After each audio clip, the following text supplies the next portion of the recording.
여러분 안녕하세요. 반갑습니다. 저는 최나야라고 합니다. 어린이들을 위해 어떻게 디지털 리터러시를 지도해야 될지 특히 부모님들을 위한 시간을 좀 만들어 볼까 해요. 조사를 해보면 만 6세 이하, 즉 초등학교에 들어가기 이전에 영유아들이요, 돌이 되기 전부터 이 디지털 매체를 사용하는 경우가 절반이 넘는다고 해요. 근데 그렇다면 문제점은 없을까요?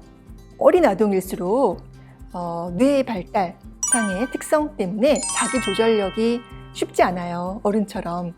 그러니까 의지가 약한 것도 이해를 해야 됩니다. 그 얘기는 결국 과몰입이나 중독에 빠질 가능성이 훨씬 더 높다라는 것을 의미하겠죠.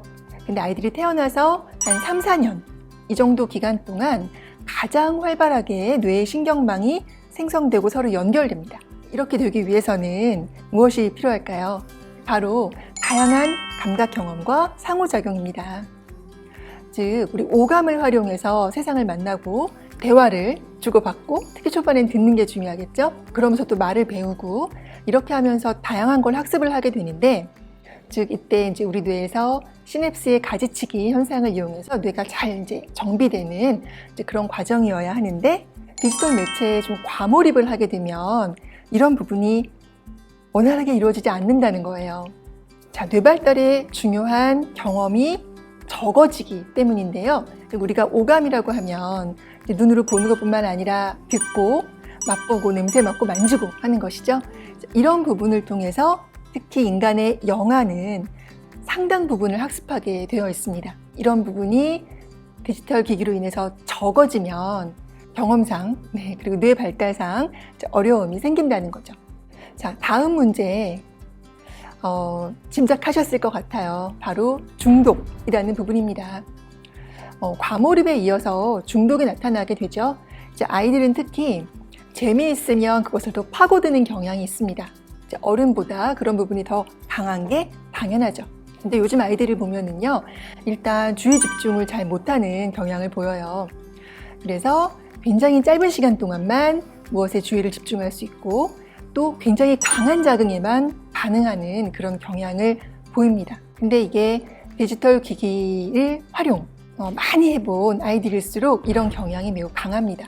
즉, 이 정도의 자극이 아닐 때는 관심을 보이거나 반응하지 않게 되는 거죠. 자, 우리 뇌가 한 일 중에 집행 기능이라는 게 있습니다. 우리 뇌가 계획을 세우고 적절하게 조절을 하고 또 하지 말아야 할 것을 안 하고 또 계획을 수정하고 이럴 때 필요하기 때문에 우리 인간이 하는 거의 모든 행동에 가장 기본이 되는 것이 이 뇌의 집행 기능이라고 볼 수가 있어요. 그런데 연구 결과 이 미디어 사용에 따라서 중독에 접어들게 된 집단은 바로 이 집행 기능을 유지하는 데 곤란을 겪는다고 합니다. 좀 무서운 얘기인데요. 이 부분이 안 되면 이후에 학습에서 어려움을 아주 크게 겪습니다. 요새 아이들이 디지털 미디어와 각종 소프트웨어, 어플리케이션 많이 사용하고 있습니다. 과연 이런 부분이 아이들의 문해력 발달에 도움이 될까요? 아니면 해가 될까요? 답을 먼저 드리자면 디지털 미디어를 사용하느냐 안 하느냐 그 자체보다는 이 미디어, 즉 매체를 어떻게 사용하느냐 그 방법에 결과가 달려있다, 이렇게 말씀드릴 수 있습니다. 미디어를 좀 과하게 사용할 때는 문제점이 나타날 수가 있는데요. 일단 가장 크게 양질의 언어 입력이 부족한 현상이 나타납니다. 아이들의 의사소통 능력 그리고 문해력 발달, 여기에 바로 부정적인 영향이 있을 거라고 생각할 수가 있죠. 두 번째로는 아이가 이제 혼자서 무엇을 하게 되는 자조 행동이나 손가락을 잘 활용하는 소근육 운동, 이런 발달에도 문제가 됩니다. 아이들이 손가락 써서 스마트 기기 쓰는데 뭐가 문제일까요? 이렇게 생각하실 수도 있는데, 키보드를 아주 유능하게 다룰 때처럼 전체 손가락을 쓰는 게 아니고 요즘 아이들은 기본적으로 터치 스크린을 쓰기 때문에 자기가 주로 사용하는 손의 하나의 손가락만 사용하는 경향을 보입니다. 그래서 이거를 쓰지 않고 아주 자연스럽게 놀면서 시간을 보낼 때에 비해서 소근육 운동의 발달이 좀 더디게 되는 문제가 있죠. 그런가 하면 또 정서적으로요, 만족 지연 능력, 그리고 충동성, 자기 조절, 감정의 조절, 이런 부분에서도 어려움이 나타난다고 해요. 그리고 사람과 사람 사이에 어떤 의사소통이라든지 관계 이런 부분을 디지털 기기가 대체하게 된다면 아이들의 사회성 발달에도 부정적인 영향이 일어난다고 합니다. 즉 결론을 내리면요. 아이들의 언어, 인지, 신체, 그리고 사회성까지 이 고른 모든 영역에 디지털 기기의 과사용은 부정적인 영향을 줄 수 있습니다. 그렇다면 이런 걸 막아야겠죠. 어떻게 하면 막을 수 있을까요? 가장 강조하고 싶은 거는 성인이 해주는 상호작용입니다. 아이들이 디지털 미디어를 사용할 때 성인이 옆에서 정말 상호작용을 잘 해줘야 기기라든가 그 소프트웨어에서 줄 수 있는 최대한의 장점을 끌어낼 수가 있어요. 아이들이 요새 이런 매체를 이용해서 학습하죠? 네, 나쁘지 않습니다. 좋은 방법이에요. 그러려면 어른들이 도와줘야 합니다. 아이들이 디지털 기기를 사용해서 뭔가 시청을 하거나 상호작용을 할 때 어른이 옆에 있는 것이 굉장히 중요하고요. 또 적절한 말을 해주는 것이 반드시 필요합니다.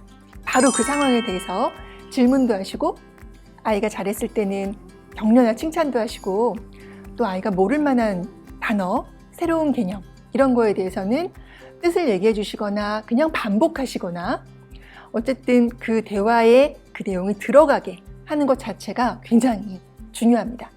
또 비슷한 연구 결과도 있는데요. 아이들이 그 녹음된 음성을 들으면서 혼자서 책 보는 일 요새 많죠. 또는 아예 녹화가 되어 있는 화면 보면서 그 스마트 TV로 보는 경우도 있습니다. 자, 이럴 때보다 성인이 옆에서 손으로 그림을 하나씩 가리키면서 부연 설명을 할 때 그 이야기에 대한 이해도가 더 높은 걸로 나타났습니다. 굉장히 좀 놀라운 일이죠. 그러니까 이런 시간을 부모님들이 놓치시면 굉장히 아깝다는 거예요. 오늘 이걸 보시는 분들 중에 영아의 부모님이 계신다면 제가 꼭 부탁드리고 싶은 것 중에 하나는 너무 빨리 디지털 미디어에 노출되지 않게 해주세요 라는 겁니다. 이 부분은 소아과 또는 신경정신과 이런 그 분야의 전문가들이 공통적으로 지적하는 내용이에요. 최소 만 2세 원령으로 환산을 하면 24개월 정도입니다. 아예 전혀 노출 안 하는 것은 사실 요즘 현실에서 좀 어려워요. 그러나 최대한 좀 더 뒤로 밀어주시고 또 아이들이 영화기에 너무 많이 노출되지 않도록 해주시는 것이 꼭 필요합니다. 텔레비전을 혹시 계속 켜두시진 않으세요? 집에서? 이런 거를 백그라운드 TV라고 합니다.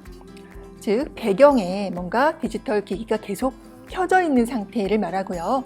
특히 자녀의 연령에 맞지 않는 컨텐츠, 가족 중 어느 누구도 주의를 기울여서 보고 있지 않은 상태, 이런 것이 가정 내에서 계속 켜져 있는 것이 도움이 되지 않을 뿐더러 오히려 아이들의 집중력 수준을 낮추고 언어적인 의사소통이 이루어지지 않는다는 거고요.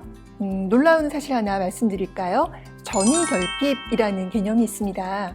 또는 비디오 결핍 이렇게 부르기도 하는데요. 아이들이 어릴 때, 즉 영아기 만 2세 전에는 미디어 매체를 통해서 접하는 내용을 아이들이 이해하기 어렵다는 거예요. 이상한데 우리 아기는 텔레비전 보면서 웃기도 하고 홀딱 빠져서 보는데 이렇게 의아하신 분도 계실 텐데요. 아이들이 눈앞에서 뭔가 움직이고 번쩍번쩍하는 게 신기하고 재미를 느껴서 보기는 보는 건데요. 또 집중도 잘하는 것처럼 보이지만 그 내용을 이해하는 데는 아직 어리다는 겁니다. 뭔가를 가르치기 위해서 디지털 미디어를 쓰신다면 이거는 적합하지 않은 게 되겠죠. 세상이 많이 바뀌었잖아요. 여기에 우리가 적응을 해야 하고 그만큼 부모 역할이 쉽진 않지만 또 영리하게 우리 아이들을 위해서 부모님이 반드시 적절한 관리 감독을 해주셔야 아이들이 디지털 기기를 쓰면서 동시에 자기 조절력을 기를 수가 있습니다.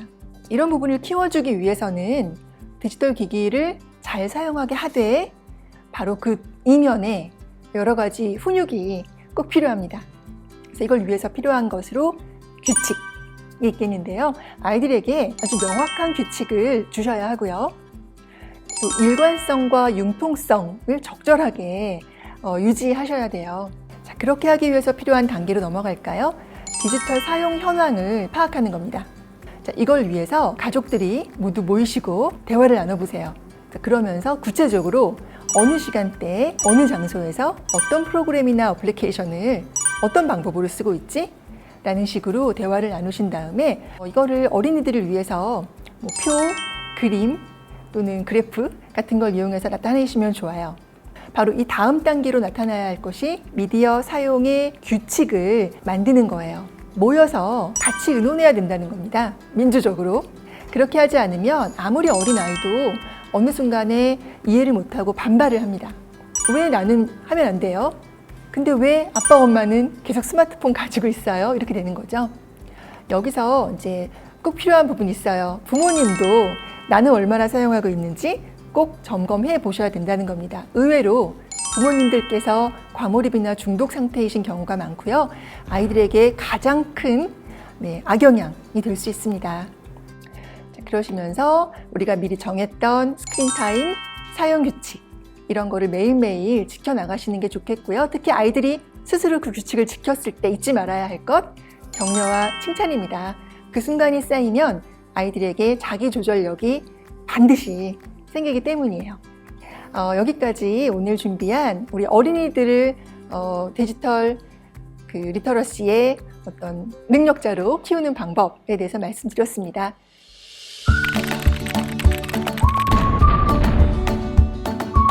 연령에 맞지 않는 TV를 계속 켜놓는 것, 백그라운드 TV가 전혀 도움되지 않는다라고 하셨는데, 라디오를 들려준다거나 노래를 들려준다거나 이런 거는 어떤지 궁금해요. 되게 도움이 되는지 아니면 도움이 되지 않는지 궁금합니다. 형식이 뭐든지 간에, 즉 텔레비전이든 라디오든지 간에요. 보는 사람, 듣는 사람이 있는지가 중요해요. 즉 그것이 틀어져 있을 때 시청을 하는 사람이 있느냐, 또 청취하는 사람이 있느냐거든요. 그거 음악을 예를 들어 클래식 방송 또는 아이들을 위한 영어 동요 이런 거를 틀어주셔서 아이가 그거를 잘 듣고 있다면 이거는 의미 있는 시간이거든요. 근데 그냥 무작정 노출이 되어 있으면 거기에 집중을 하지 못한 채로 시간은 가고요. 그렇다고 아이들이 하고 있는 다른 일에 더 집중하게 되는 것도 아니에요. 그래서 많은 연구 결과가 똑같은 이야기를 하는 이유는 이런 거를 우리가 그냥 노출시켰을 때, 특히 화면이 막 돌아가는 텔레비전 연구를 많이 했는데, 그러는 동안 다른 일에 집중을 못하고 사람과 사람 사이에 대화가 오가지 않기 때문에 특히나 언어, 문해 이쪽 발달에는 해가 된다라는 그런 이유 때문이었습니다. 그 연령별로 그 이미지 동영상 어떤 자료나 미디어를 안 볼 수는 없는데 각 연령별로 대강 하루에 얼마 정도의 시간을 보는 것이 좋다라는 어떤 그런 수치적인 데이터로 나올 수 있는 그런 그 자료나 그 교육법이 있을까요? 아까 말씀드린 대로 영화기에는 일단 그 자체가 좀 부적절하다라는 거, 그리고 24개월 정도가 넘었을 때는 조금씩 늘려가는 것이 마땅하다라는 거예요. 그리고 이것이 한 번에 너무 긴 것보다는 짧게 가는 것이 어린이들에게 맞겠죠. 왜냐하면 어린이들의 집중 그 시간은 그리 길지 않거든요. 그래서 처음에는 15분, 그 다음에는 30분, 이런 식으로 적은 게 좋고요. 아이들에게 무조건 못하게 하는 거 있죠. TV를 못 보게 하거나 게임을 못하게 하거나 하는 게 이루어졌을 때 그 기회가 생기면 아이들이 어떻게 되는지 아시죠? 정말 넋을 놓고 빨려 들어가거든요. 그러니까 그런 아이일수록 더 자기 조절력이 없어요. 그래서 짧은 시간 이렇게 일관적으로 이럴 수 있는 기간을 갖도록 규칙을 정하는 게 더 합리적인 면이 있습니다. 네, 오늘 이렇게 직접적으로 강의에 또 참여해 주셔서 감사드리고요. 질문까지 해 주셔서 감사합니다. 디지털 기기를 아주 잘 사용하는 그 세대가 될 수 있도록 도와주시면 좋겠습니다. 네, 오늘 감사합니다.